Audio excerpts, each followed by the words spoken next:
Rightio, welcome ladies and gentlemen to Year 11 General Maths. Obviously this week we are working remote, so what we're going to be doing is we'll have this video for you guys to help you with the first little bit of content. Hopefully we'll be back at school next week, but you'll be working through these videos for this week. So I'm hoping everyone's had a chance to have a look at the OneNote. If not, everything will also be sent out by email. But it just helps us using the OneNote, because then when you guys put your answers in, we can have a look at how you've gone. So that's helpful to us. Okay, let's get stuck in, guys. So the first topic we're going to do in Year 11 Maths is Pythagoras' theorem. Now, you might be sitting there and thinking to yourself, but I've been doing Pythagoras' theorem since Year 9, and you are 100% correct. Most of this should be pretty easy for you. Especially today's lesson is going to be quite easy. Tomorrow we take Pythagoras' theorem up to the next level, and we start doing it in 3 dimensions, which is a little bit trickier, but not quite as tricky as it sounds. So that's why we're doing this easy topic. We're going to do today, just getting you used to it. Tomorrow we'll do the harder stuff. Okay, so our learning intention, be able to find the unknown side in a right-angled triangle using Pythagoras' theorem. Your success criteria, you can identify sides of a triangle, solve for an unknown value in Pythagoras' theorem, and rearrange equations. What I want you guys to do now, I want you to have a go at these ones. I want you to find... Ooh, that's the wrong pen. I want you to find... to evaluate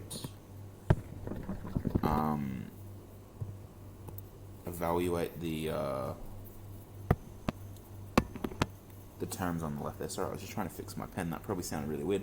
Evaluate these terms here. So by evaluate, we mean come up with a numerical answer. So what is 5 squared? What is 9 squared? Have we got those ones? Then on the second one, I want you to rearrange to solve for the unknown variable x. So in each of these, I want you to tell me what the value of x is. Okay. So I want you to pause the video, have a go at those couple of questions there. Probably easiest to write this down on a piece of paper, or if you want to try and type it on your screen, you can do that in your copy of the notes. I'll just show you, by the way. I should have pointed out. This is my view of OneNote. I've got all of this stuff that you guys will have. Then you won't have teacher only. So this is basically we're going to have the stuff that's not directly given to you. And then down the side, you shouldn't see all of these names. You should only see your own name. So if we go into Rory's, you should see he's got class notes, handouts, homework. By the time this video comes out, you go into class notes, you will have a copy of the page I'm working on at the moment. So you can follow along as we go through. So let's jump back in. So like I said, pause the video, have a crack at it, and then unpause and we'll go through the answers together. For the first one, 5 squared, 25. For the second one, 81. The square root of 9 squared, the square root and the squared cancel each other out and you just get 9. Square root of 25, the answer is 5, but if you said -5, you are also correct. And the square root of 3, this one I do need to use my calculator for, 1.73 approximately. We generally go to 2 decimal places in general maths, guys, so round off at 2 decimal places. Okay, question 2.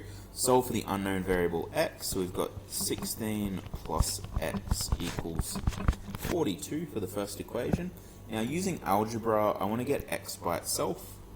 So if I look at what's attached to x at the moment, we have this plus 16.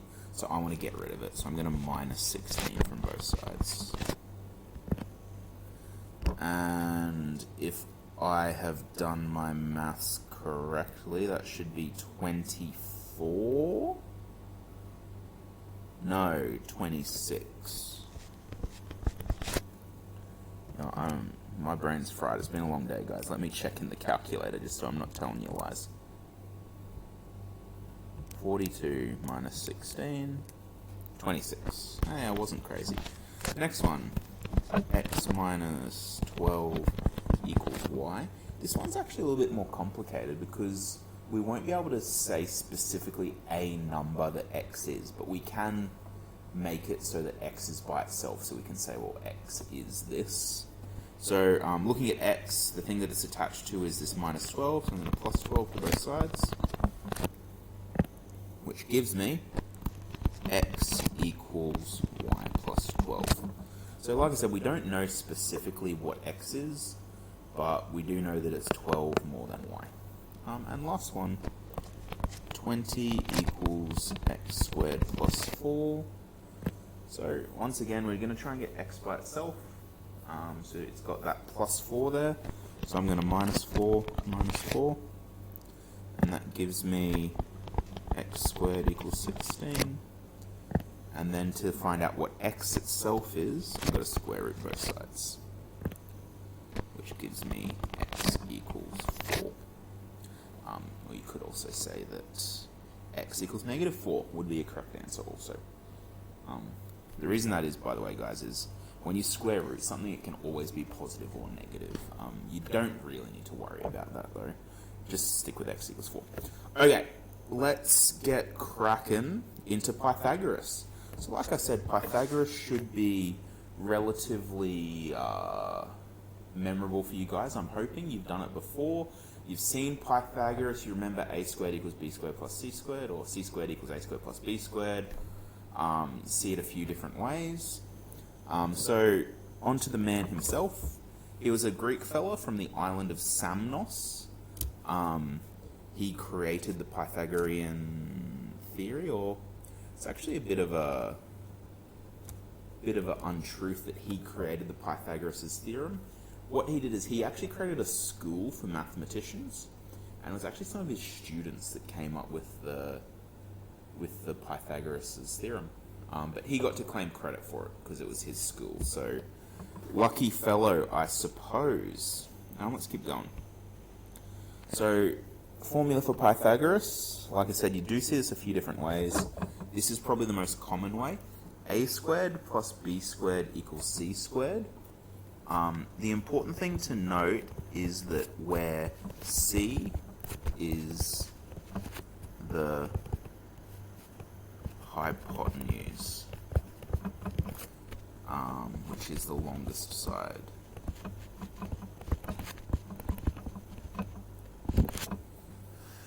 So in any triangle, if you take the two short sides, a and b, you square them, so a squared and b squared, and add them together, that is the same as the long side squared. So if you take the c value and square it, it's the same as the a value squared plus the b value squared. And you can use that, if you know two sides, any two sides, you can use it to find the third side. I've got a little video here that demonstrates that in practice. Hopefully this works alright. Oh, it's not going to give us an ad, that's good news. So you can see that we've got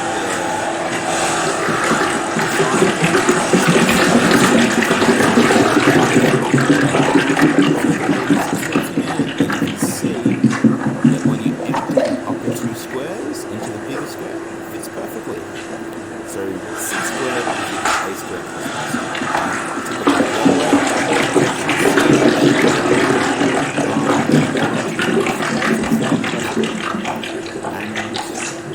so the amount of space in the big square is equal to the amount of space in the little square.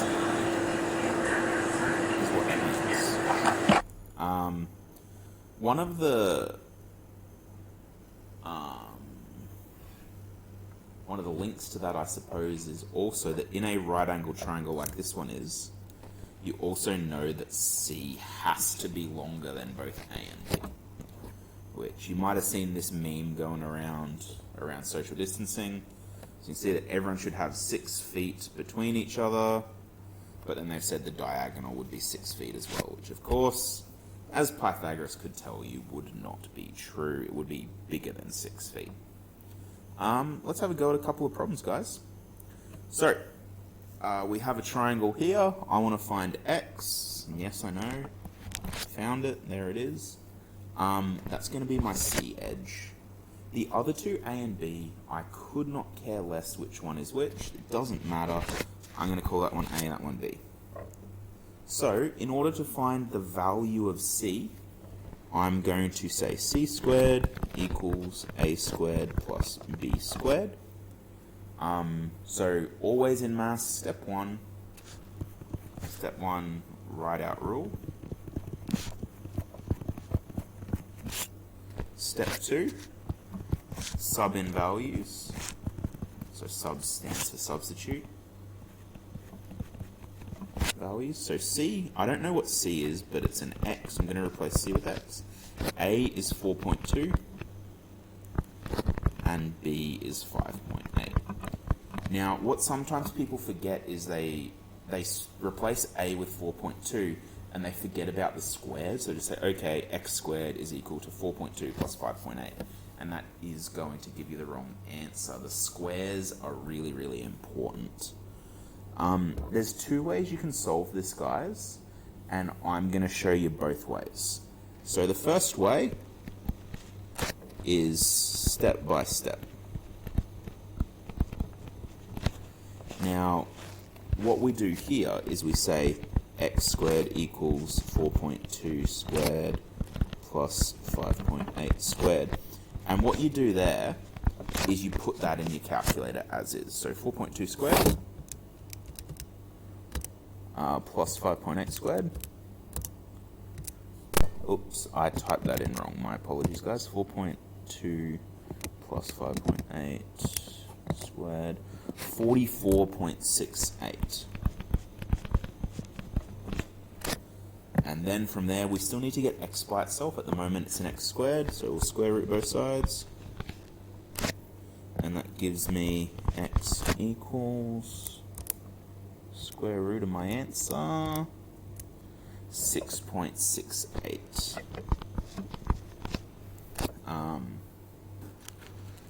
Sorry, I forgot. I gave up on my list halfway through. Step 3 would be rearrange. Step 4 is solve. So you can see I have rearranged by getting rid of that squared, and then I have solved it, 6.68. And then the final step is figure out units. So my units for this one is centimeters.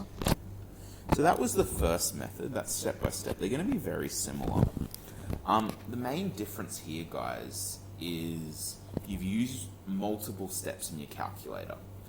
The next way I'm going to show you, which I'll call the one-step method. It's where you basically do everything at once. So you have x squared equals 4.2 squared plus 5.8 squared. And then what you do is you do all the rearranging you need to without solving anything. So what I'm going to do is I'm going to square root both sides to get rid of that squared on the x, which then leaves us with x equals the square root of 4.2 squared plus 5.8 squared. And then I put that in my calculator. Now, depending on your calculator, you might need to put brackets around it as well. Some calculators automatically put the brackets in for you, some don't. You need to be aware of which type of calculator you have when you're doing these equations. So square root 4.2 squared plus 5.8 squared, close bracket, equals, what have I done? Oh, that's embarrassing, guys. Over on the left there, I actually did it wrong. I made a mistake. This is the benefit of doing it twice. You realize if you've mucked up. And it's not letting me erase. There we go. Let me just redo that over there. The correct answer is 7.16 centimeters. Sorry, in my calculator, and I'm not going to obviously redo the recording because it's worth saying that sometimes you do make mistakes. Instead of typing in 5.8 to my calculator, I actually typed in, I typed in 5.2 and it gave me the wrong answer. So that answer up there should have been 51.28, which then when you square root it gives you 7.16 centimeters. How embarrassing. So those are your two methods, guys. They're pretty similar at this stage, but what you'll find is when we're finding something that's not the hypotenuse, it will be a bit more difference between them. I would encourage you to do it the right-hand way. That's the way I like to do it, but I understand that some people really like to have their thinking one step at a time, and there's nothing wrong with doing it that left-hand way either. No marks will be deducted. If anything, you're probably less likely to make a mistake doing the left-hand way. Okay, let's have a look at another example. We have a triangle, 20 mil by 25 mil, and then we have, I guess, our unknown over here. X. For some reason my pen's not working again.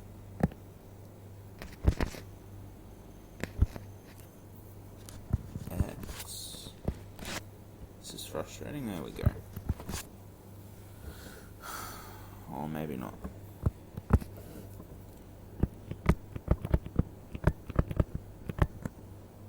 I'm about to get cranky at this thing.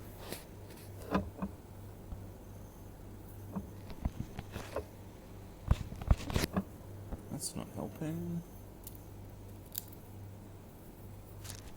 I think maybe the battery in my pen is running out. That might be my problem, ladies and gents. That's no good. Okay, so we have our unknown there. So, first thing, let's label our sides. This is our hypotenuse C, it's the longest side.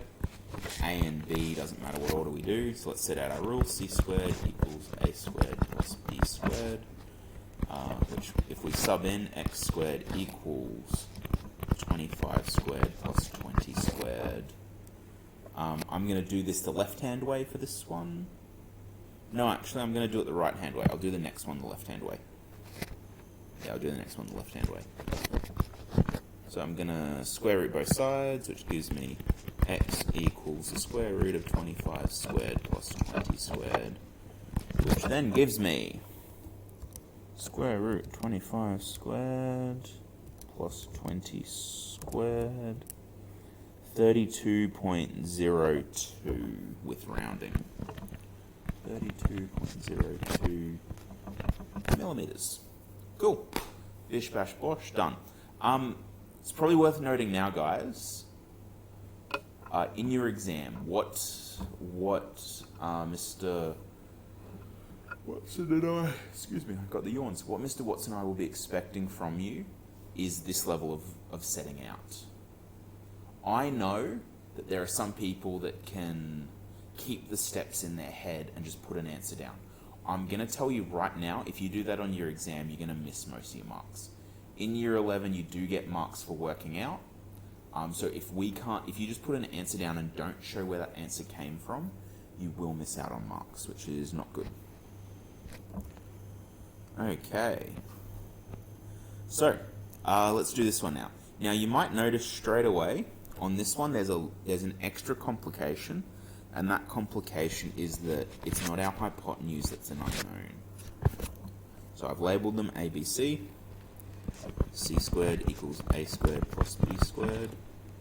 7 squared equals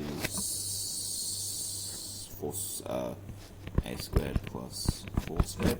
Now, this is where you can either do it as you go or you can do it all at once. And I think I said I'm going to do this one as I go.